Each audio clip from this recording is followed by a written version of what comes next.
माता की, भारत माता की, भारत माता की। हंडिया सूर्य मंदिर के ई पवित्र भूमि के हम नमन करिए।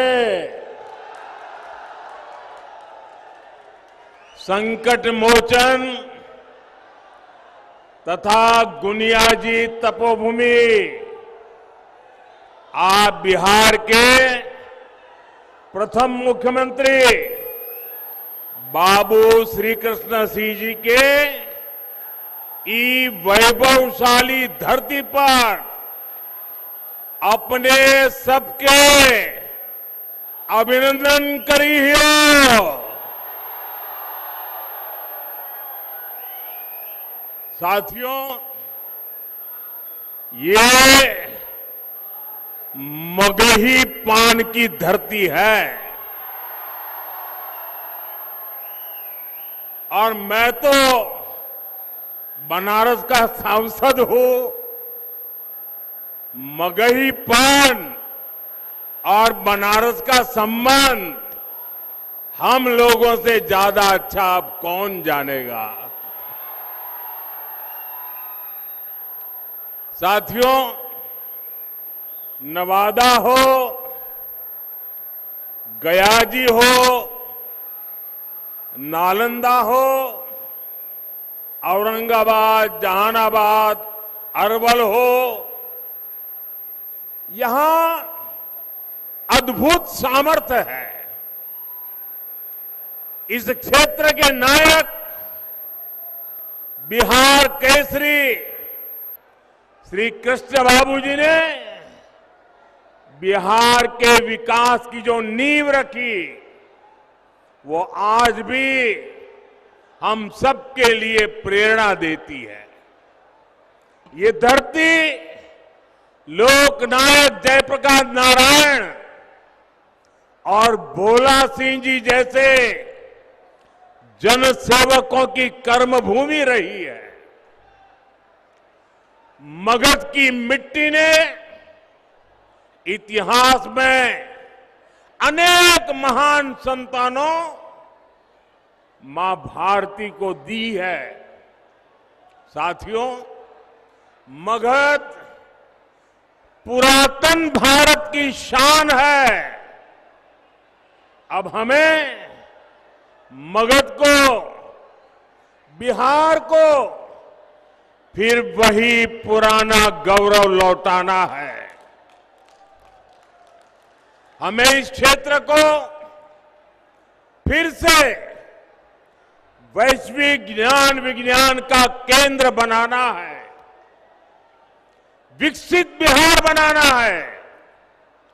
इसलिए आज मैं एनडीए के सभी उम्मीदवारों के लिए आप सभी का आशीर्वाद मांगने आया हूं।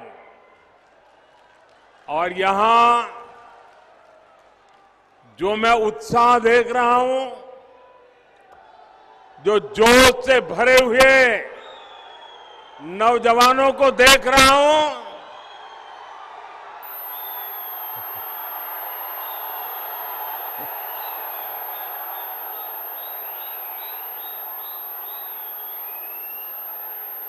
उसका एक ही संदेश है, फिर एक बार एनडीए सरकार, फिर एक बार, फिर एक बार, फिर एक बार, फिर एक बार बिहार में फिर से सुशासन सरकार। साथियों, यहां बहुत बड़े स्तर पर खेती किसानी होती है। अनेक परिवार पशुपालन से भी जुड़े हैं। आजादी के बाद की सरकारों ने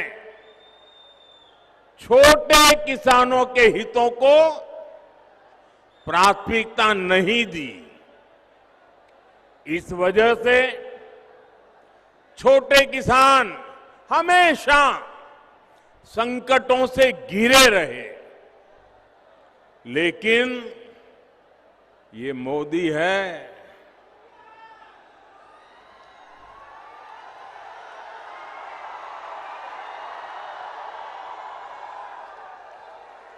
जिसे किसी ने नहीं पूछा, मोदी उन्हें पूजता है।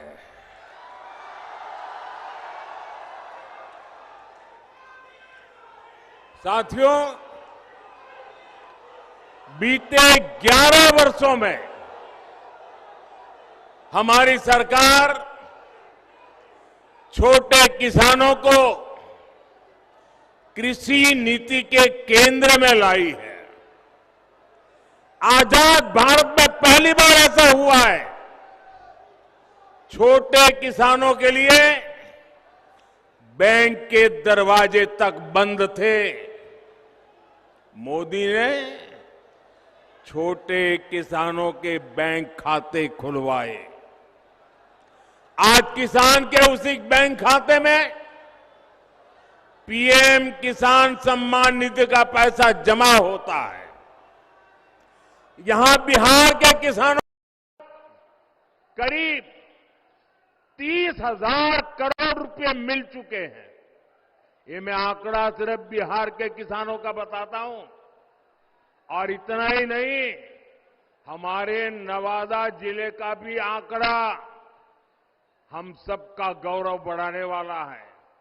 यहां के 2 लाख किसानों के खाते में 650 करोड़ रुपए जमा हो चुके हैं।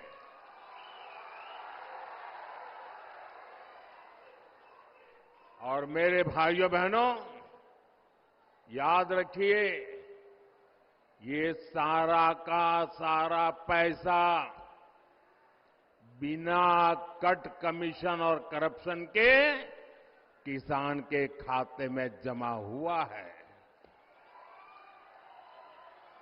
अगर जंगल राज वाले होते, उनके साथी कांग्रेस वाले होते, तो आपके हक का ये सारा का सारा पैसा लूटकर अपनी तिजोरी भर लेते।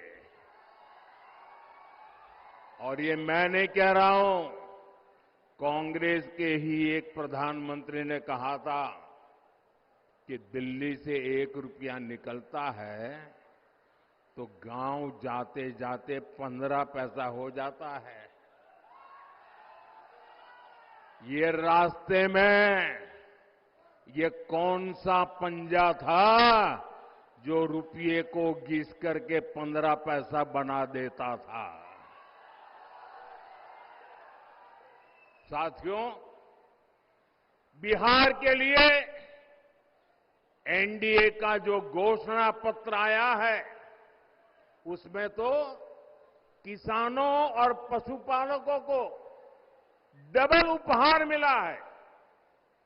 अभी किसानों को केंद्र सरकार, दिल्ली की सरकार पीएम किसान सम्मान निधि के 6,000 रुपये उनके खाते में जमा करती है।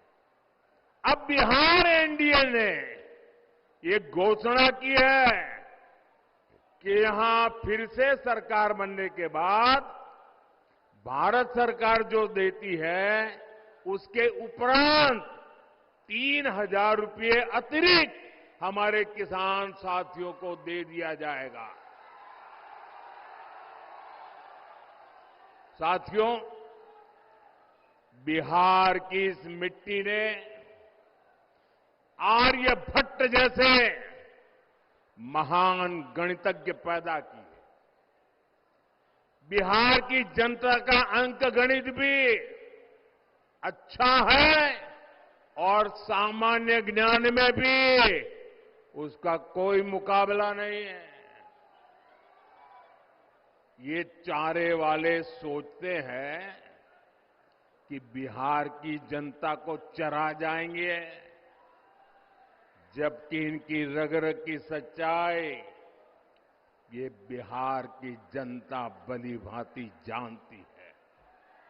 साथियों, आरजेडी हो या कांग्रेस, ये सिर्फ दो परिवारों के ही इर्द गिर्द सिमटी हुई पार्टियां हैं। एक बिहार का सबसे भ्रष्ट परिवार, दूसरा देश का सबसे भ्रष्ट परिवार। और इनके दो परिवारों में ही बड़ा घमासान छिड़ गया है। यहां एक जंगल राज के युवराज है, उन्हें लगता है कि कांग्रेस के युवराज की पदयात्रा ने उन्हें ही पैदल कर दिया है। और सोचिए, जंगल राज के युवराज को पैदल तो किया ही, सीएम पद के नाम पर कांग्रेस ने हामी तक नहीं भरी। इसके बाद आरजेडी ने भी कांग्रेस को सबक सिखाने की ठान ली। फिर पूरे देश ने देखा है कि कैसे आरजेडी ने बिहार कांग्रेस के अध्यक्ष के खिलाफ ही अपना उम्मीदवार उतार दिया। साथियों, आजकल ये दोनों दल एक दूसरे के बाल नोचने में लगे हैं। और तो खबर ये है कि हर बूथ पर कांग्रेस के लोगों ने आरजेडी को हराने की ठान ली है। आप देखिएगा, 11 तारीख को दूसरे चरण का मतदान खत्म होते ही कांग्रेस आरजेडी एक दूसरे का क्या हाल करते हैं, माथे फोड़ना शुरू कर देंगे।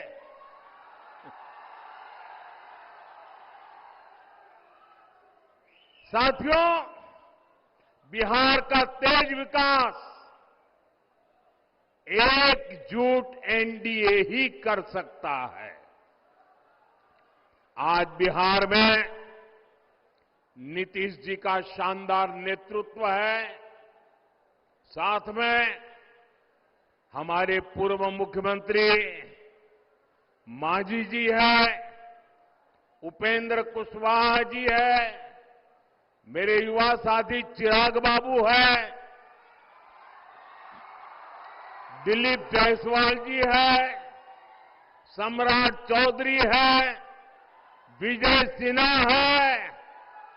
ऐसी एक सशक्त टीम हमारे पास है। एनडीए सबको अवसर देता है, सबको सम्मान देता है, जबकि जंगल राज वालों के लिए सिर्फ और सिर्फ अपना परिवार सबसे ऊपर है। साथियों, जो पिछड़ा है वो हमारी प्राथमिकता है। एनडीए सरकार की कल्याणकारी योजनाओं में ये साफ साफ दिखता है। हर गरीब को पक्का घर मिले, ये मोदी का संकल्प है। हमारी सरकार ने गरीबों के लिए देश में 4 करोड़ से ज्यादा पक्के घर बनवाए। ये 4 करोड़ घर आंकड़ा छोटा नहीं है। यहां बिहार के भी 60 लाख परिवारों को पक्के घर मिले। ये घर किसको मिले हैं? इन घरों के लाभार्थी गरीब, दलित, महादलित, पिछड़े, अति पिछड़े परिवार के ही लोग हैं। साथियों, नल से जल हो, गैस कनेक्शन हो, शौचालय हो, बिजली कनेक्शन हो, इसका सबसे बड़ा लाभार्थी भी वंचित समाज ही है। एनडीए सरकार मुफ्त अनाज और मुफ्त इलाज की भी सुविधा दे रही है ताकि गरीब की, वंचित की चिंता कम हो। साथियों, यही तो सामाजिक न्याय की सच्ची परिभाषा है और ये परिभाषा बिहार ने देश को दी थी। लेकिन इन भ्रष्ट परिवारों ने अपने स्वार्थ के लिए ही इसका उपयोग किया। मैं बिहार एनडीए की टीम को बधाई दूंगा कि आपने सच्चे सामाजिक न्याय के संकल्प को लगातार मजबूती दी है। भाइयों और बहनों, मगध की इस धरती ने हर उतार चढ़ाव देखे हैं। मैं यहां के सभी नौजवान साथियों को बहुत सतर्क रहने के लिए कहूंगा। मेरे नौजवान साथियों, मेरी बात गौर से सुनिए और अपने परिवार के जो बड़े लोग हैं, जरा उनसे मेरी ये बात की चर्चा कीजिए। आप सोचिए, जब आपके दादा दादी, आपके नाना नानी ने श्री कृष्ण बाबूजी का दौर देखा था, उस दौरान बिहार नई उम्मीदों, नए भविष्य की तरफ आगे बढ़ रहा था। शिक्षण संस्थान बन रहे थे, छोटी बड़ी मिलें, फैक्ट्रियां लग रही थी। लेकिन अगली पीढ़ी, यानी आपके दादा दादी, नाना नानी के बाद वाली पीढ़ी, मतलब कि आपके माता पिता, वो वाली पीढ़ी, और जब आपके माता पिता वाली पीढ़ी उनके जिम्मेवारी का समय आया, तो जो आपके दादा दादी, नाना नानी ने जो देखा था, वो सारे सपने आपके माता पिता के आते आते चूर चूर हो गए। क्योंकि तब बिहार में जंगल राज ने पैर रख दिए थे।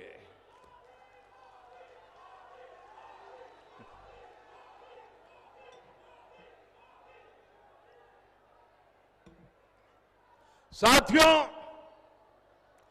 आरजेडी के जंगल राज की एक ही पहचान थी, और जैसा ही मैं बोलूंगा, आप हर एक को लगेगा कि आपका मोदी सच बता रहा है। उनकी एक ही पहचान थी, कट्टा, क्रूरता, कटुता, कुसंस्कार, कुशासन और करप्शन। ये था कि नहीं था भाई? यही उनकी पहचान थी कि नहीं थी? हर गली मोहल्ले में कट्टा चलता था कि नहीं चलता था? आए दिन कट्टे का खेल होता था कि नहीं होता था? जंगल राज की निशानियों ने मगध के गौरव पर नरसंहार का, समाज के में बंटवारे का दाग लगा दिया। हालत तो यह थी, किसी कर्मचारी का वेतन बढ़ता था तो वो परेशान हो जाता था। ये दिल्ली में बैठे एयर कंडीशन कमरे वालों को समझ नहीं आएगा। अगर बिहार में किसी का वेतन बढ़ता था तो वो परेशान हो जाता था। क्यों? क्योंकि ज्यादा वेतन का मतलब था आरजेडी को ज्यादा रंगदारी देना। उस दौर में स्कूल वीरान हो गए क्योंकि अध्यापकों के, उनके परिवारों के अपहरण होने लगे। माताएं बहनें जब तक रात शाम को ऑफिस का स्कूल का समय पूरा होने के बाद वो दरवाजे के बाहर टिकटिकी नजर से देख रही थी, इंतजार करती थी कि मेरा बेटा बेटी सुखरूप शाम को घर लौट आए। जंगल राज के उस दौर में 10-20 नहीं, करीब करीब 37,000 अपहरण हुए थे। साथियों, नीतीश जी ने बहुत मुश्किल से बिहार को उस दौर से बाहर निकाला है। अब बताइए साथियों, क्या आप, मैं नौजवानों आपसे पूछता हूं, मैं माताओं बहनों से पूछता हूं, आप मुझे बताइए, क्या जंगल राज को फिर से बिहार में लौटने देंगे? क्या जंगल राज को बिहार में आने देंगे? क्या आप कट्टा, दूनाली और रंगदारी के उस दौर को फिर से लौटने देंगे? साथियों, बिहार के लोगों ने दशकों तक जंगल राज के साथ ही नक्सली हिंसा का डबल अटैक सहा है। जब आपने 2005 में नीतीश जी की सरकार बनाई तो पक्का कर दिया था कि बिहार को जंगल राज से मुक्ति मिलेगी। और फिर जब आपने 2014 में मोदी को सेवा का मौका दिया तो ये पक्का कर दिया था कि बिहार को नक्सलवाद, माओवादी आतंक से भी मुक्ति मिलकर रहेगी। और हमने बिहार को माओवादी आतंक से मुक्त कराने के लिए दिन रात एक कर दिया। आजकल आप देख रहे हैं, सैकड़ों की संख्या में नक्सली लोग हिंसा का रास्ता छोड़ रहे हैं। देश का संविधान जीत रहा है, शांति प्रिय देश जीत रहा है। और शहरों में बैठे हुए ये जो अर्बन नक्सल है ना, वो उनकी रातों की नींद खराब हो गई है, क्योंकि वे भी अब ये आतंकियों का, कभी माओवादी आतंक जो हाथ में हथियार लेके चलते थे, जब आज उनके हाथ में संविधान देखते हैं तो ये अर्बन नक्सलों की नींद उड़ जाती है। साथियों, मैं बिहार के युवाओं से, मेरी बहन बेटियों से कहूंगा, आपकी जिम्मेदारी बहुत बड़ी है। आप आरजेडी के लोगों का चुनाव प्रचार देखिए, पूत के पांव पालने में ही दिख रहे हैं। ये आरजेडी वाले अभी कैसी कैसी धमकियां दे रहे हैं चुनाव के मैदान में। रंगदारी के रंग से, माओवादी आतंक के लाल रंग से, मेरे भाइयों बहनों, हमें बिहार को बचाना है और ये हर नौजवान की जिम्मेदारी है, हर मां बहन की जिम्मेदारी है। साथियों, विकसित बिहार, विकसित भारत, ये हमारी प्राथमिकता है। एनडीए के सुशासन का फायदा आप हर तरफ अनुभव कर रहे हैं। 2005 से पहले बिहार में बिजली का भी हाल बेहाल था।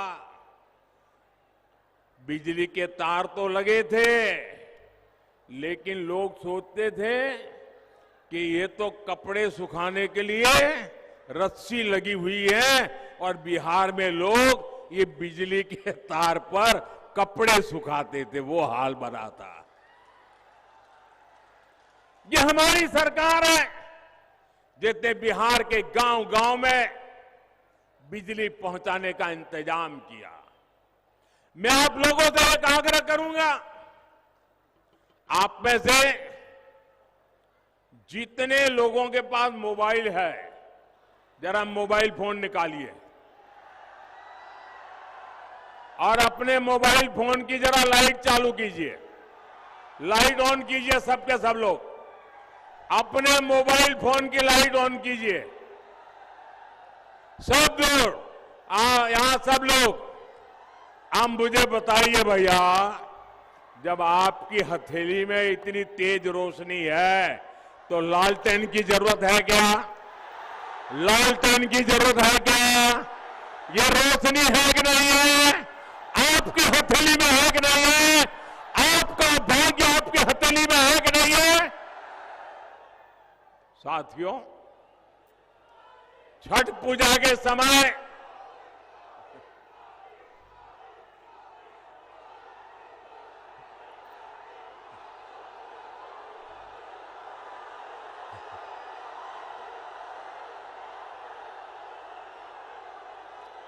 आप मोबाइल नीचे करिए भैया, आपका प्यार मुझे मंजूर है। साथियों, छठ पूजा के समय हम प्रकृति की, सूर्य देव की पूजा करते हैं। आरजेडी कांग्रेस के लोग छठी मैया की पूजा को नौटंकी, ड्रामा बताते हैं, ड्रामा। छठी मैया का अपमान करते हैं। इन लोगों को सूर्य देव की शक्तियों का भी अंदाजा नहीं है। ये हमारी सरकार है जो सूर्य देव की ऊर्जा से बिजली बनाने में जुटी है। नवादा जिले में ही बिहार का सबसे बड़ा तैरता हुआ बिजली घर बनकर के तैयार है।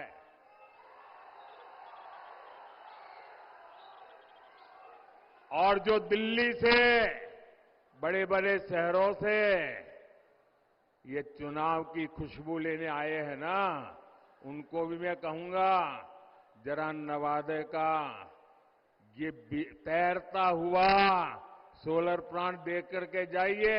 लिखे या न लिखे, लेकिन देख करके तो जाइए।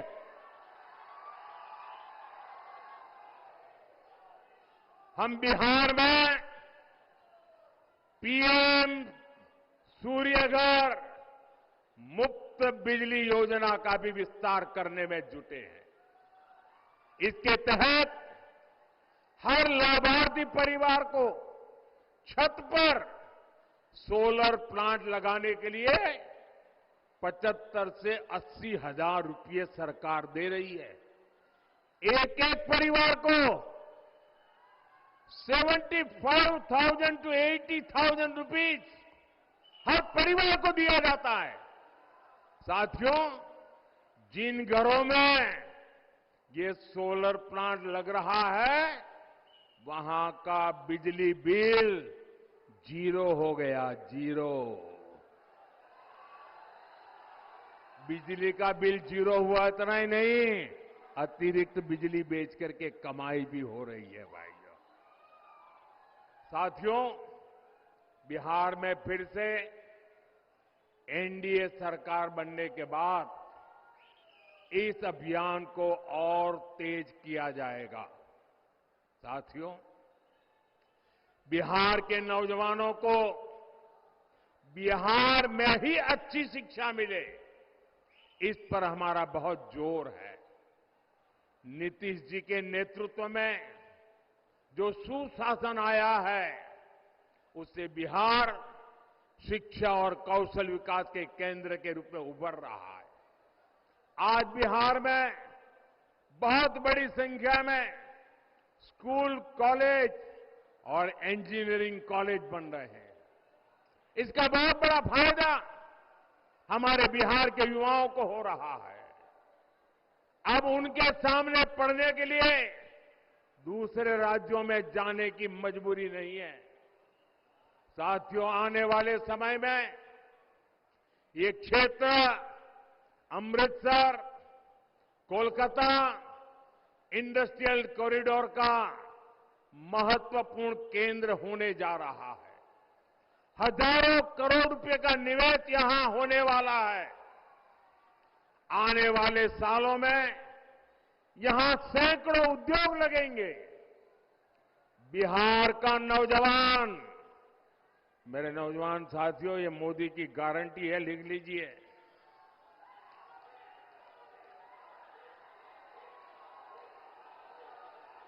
आने वाले समय में बिहार का नौजवान बिहार में ही काम करेगा।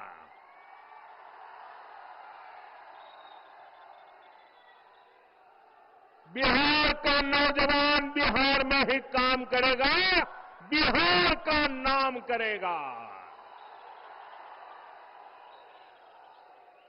वो दौर दूर नहीं जब बिहार में मोबाइल फोन बनेंगे, इलेक्ट्रिक व्हीकल बनेंगे, यहां बने कपड़े दुनिया भर में निर्यात होंगे। साथियों, मैं जब भी बिहार की धरती पर आता हूं तो सबसे ज्यादा यहां ऊर्जा, सबसे ज्यादा उत्साही हमारी बहनों बेटियों को देखने को मिलता है। आप बहनों की विशाल उपस्थिति बताती है कि अब बिहार की महिलाएं प्रगति की सच्ची शक्ति बन चुकी है। कोई जीविका दीदी बनकर गांव की अर्थव्यवस्था में योगदान दे रही है, कोई लखपति दीदी बनकर आत्मनिर्भरता की मिसाल जगा रही है, कोई कृषि सखी, कोई बैंक सखी या नमो ड्रोन दीदी बनकर विकसित बिहार की कहानी लिख रही है। साथियों, मुख्यमंत्री महिला रोजगार योजना की चर्चा पूरे देश में हो रही है। अभी तक बिहार की 1,30,00,000 बहनों के खाते में 10-10 हजार रुपया पहुंच चुका है।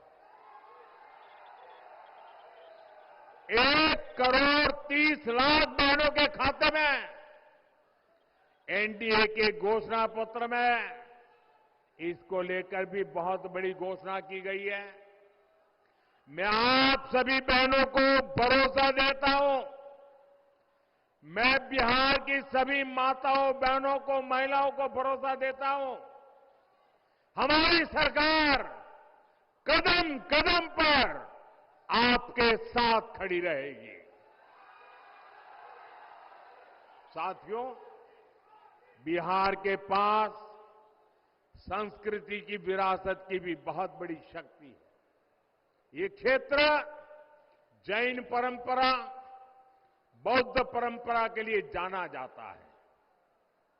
ये माता जानकी और लव कुश की धरती है। हम रामायण सर्किट के तहत तीर्थों का विकास कर रहे हैं। हम बौद्ध सर्किट के निर्माण पर निवेश कर रहे हैं। हमारा प्रयास यही है कि बिहार में ज्यादा से ज्यादा तीर्थयात्री आए, विदेशी पर्यटक आए। साथियों, पर्यटन के साथ साथ खेल भी रोजगार का एक बहुत बड़ा माध्यम है। बिहार देश में खेलों का एक बड़ा केंद्र बनता जा रहा है। बीते सालों में बिहार इंटरनेशनल स्पोर्ट्स मैप पे आया है। राजगीर में भी शानदार स्टेडियम बन चुका है। अब स्पोर्ट्स में भी बिहार के बेटे बेटी तिरंगे की शान बढ़ाएंगे। साथियों, 6 नवंबर के लिए अब कुछ ही समय शेष है। इस बार हमने देखा है छठ महापर्व के लिए पहले से कहीं ज्यादा साथी अपने गांव आए हैं।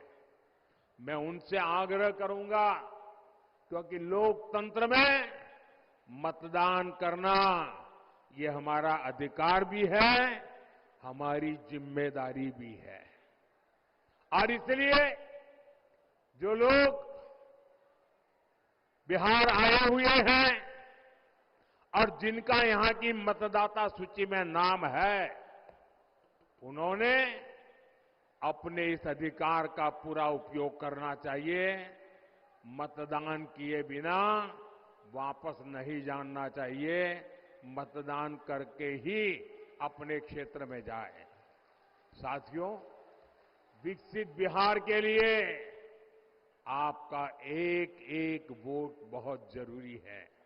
साथियों, आप इतनी विशाल संख्या में जो उम्मीदवार हैं, उनसे मेरी प्रार्थना है जरा आगे आ जाइए। सभी उम्मीदवार यहां खड़े हो जाइए कतार में। हाँ, खड़े हो जाइए। सब खड़े हो जाइए। हाँ, मैं आपको मिलना चाहता हूं। जरा थोड़ा पीछे हट जाइए, मैं आपको मिलकर के जाऊंगा। इतनी विशाल संख्या में हमारे साथियों को आशीर्वाद देने के लिए आप पहुंचे हैं। आपके आशीर्वाद इन सबको मिले, वे हमारे प्रतिनिधि बने और विकसित बिहार का सपना पूरा करें। दोनों मुट्ठी बंद करके मेरे साथ बोलिए, भारत माता की, भारत माता की, भारत माता की, भारत माता की। वंदे वंदे वंदे वंदे वंदे वंदे वंदे वंदे